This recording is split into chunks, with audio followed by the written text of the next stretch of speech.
राम राम, जय श्री राम। बाबा सागी चैनल पर आप सभी मित्रों का हार्दिक अभिनंदन और हार्दिक स्वागत है। और जो हमारे आदरणीय जवाई जी हैं वो जो है चुनाव हार गए हैं, उनसे बातचीत की जाएगी, कुछ उनकी सुनी जाएगी और कुछ अपने यहाँ से भी निकाली जाएगी। तो बैठे हैं राजू स्वीट्स कॉर्नर।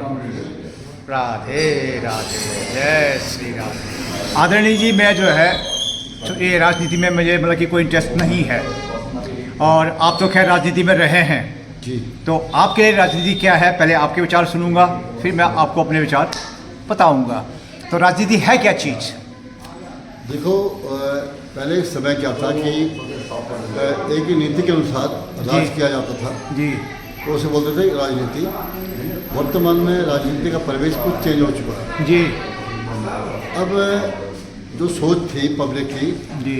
उसको नीति से तो चलना नहीं, उनको ये देखना है कि उनका अपना निजी स्वार्थ कहाँ पे सिद्ध होता है। जी जी। और निजी स्वार्थ का मतलब ये नहीं कि वो आगे क्या करना चाहते हैं अपने परिवार के लिए, अपने बच्चों के लिए जी। या देश के लिए या फिर समाज के लिए जी। आज हर व्यक्ति विशेष की सोच बन चुकी है कि जो हमारी पीढ़ी, वर्तमान जो पीढ़ी जो नशे के आदि हो चुके हैं, उसमें हम बुजुर्ग को भी ले सकते हैं। हाँ हाँ। तो उनका कहना ये है कि मुझे आज मेरा पूरा हो जाए, चाहे समाज या फिर देश गर्त में चला जाए जैसा कि चलता आ रहा है, बिल्कुल। उसको उनकी कोई चिंता नहीं है जो आज हमें देखने में मिला। जी। तो मेरे जो राजनीति क्या है, मैं क्या सोचता हूँ कि जो राजनीति है ये नग्न व्यक्तियों का एक समूह है जिसमें कुछ ने जो है वस्त्र धारण किए हुए हैं, और हमें जो आपने बताया कि स्वार्थ, तो हमारा स्वार्थ जो है हमें ये इस चीज़ से रोकता है कि हम वस्त्र धारण करने किए हुए व्यक्तियों को चुनें।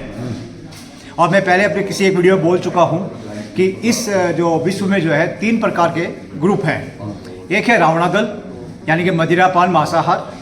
दूसरा है भोले शिव भंडारी दल, सुल्फा जो भी है धूम्रपान। और तीसरा है रामा दल। सबसे कम जो संख्या है वो है रामा दल की। इसलिए जो है ईमानदारी जो है, ईमानदार व्यक्ति जो है वो दब रहा है, और जो दूसरे प्रकार के लोग हैं वो ऊपर उठ रहे हैं। और आपने कहा स्वार्थ, तो जब हमारे क्या होता है, अक्सर क्या होता है कि हम अपने घर को साफ करते हैं लेकिन गांव को हम गंदा करते हैं।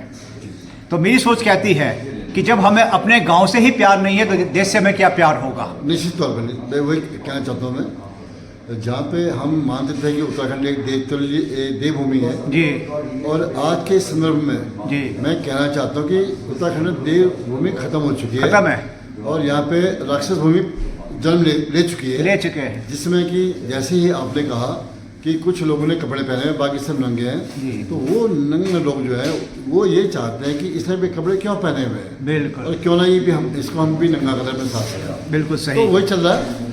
तो हमें इसमें कोई वो नहीं है कि पब्लिक क्या सोचती है, लेकिन क्योंकि जिन्हें कपड़े पहने हैं हम ये चाहते हैं वो उससे बेहतर कपड़े पहने और समाज के लिए फिर भी काम करें, सुधारने काम करें। जी। मेरा अपना मानना है। तो जो ये आज जो आप चुनाव लड़े हैं ये जी। और दुर्भाग्य से जो है आपको जो है हार वरण करनी पड़ी है जी। तो इसके कोई ना कोई तो मुख्य कारण होंगे ही होंगे। जी। तो आप बताएंगे कि किन कारणों से आपने जो है हार को वरण किया है? बिल्कुल, मुझे ये कहने में कोई संकोच नहीं है कि मैं तो जितने मुझे मत मिले हैं वो भी बहुत ज़्यादा मिले हैं जी, क्योंकि मुझे पता था कि ईमानदार व्यक्ति का आज के समय में कोई स्थान नहीं है। फिर भी जो लोगों ने मुझे वोट दिया मैं उनका भी धन्यवाद करना चाहता हूँ कि कम से कम ईमानदारी उनके अंदर बची हुई है जी। मैं उन सब के साथ मिल के इन लोगों को, जो नंगे लोग हैं या इस किस्म के लोग हैं, उसको सुधारने का प्रयास करूँगा और लगातार समाज के बीच में अपने पक्ष रखूँगा, अपनी भूमिका रखूँगा और लगातार काम करता रहूँगा।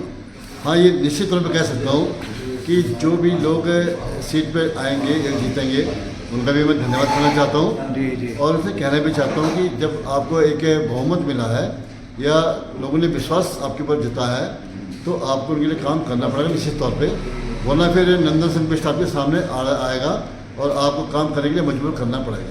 करेक्ट। अच्छा, जैसे आपसे बात हुई, आपने बताया कि देश की जो बड़ी जो राष्ट्रीय पार्टियां हैं जी, तो ये चुनाव उनके मध्य में था।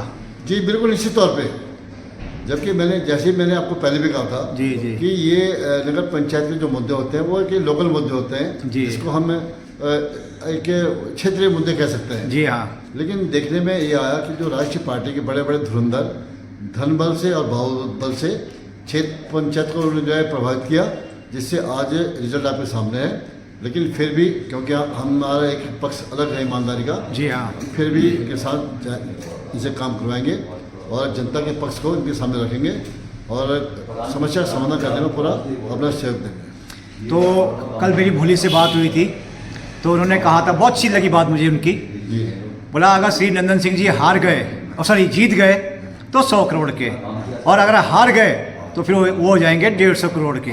निश्चित तौर पे, निश्चित तौर पे। क्योंकि जो आपकी ईमानदारी है, काम तो करना ही पड़ेगा।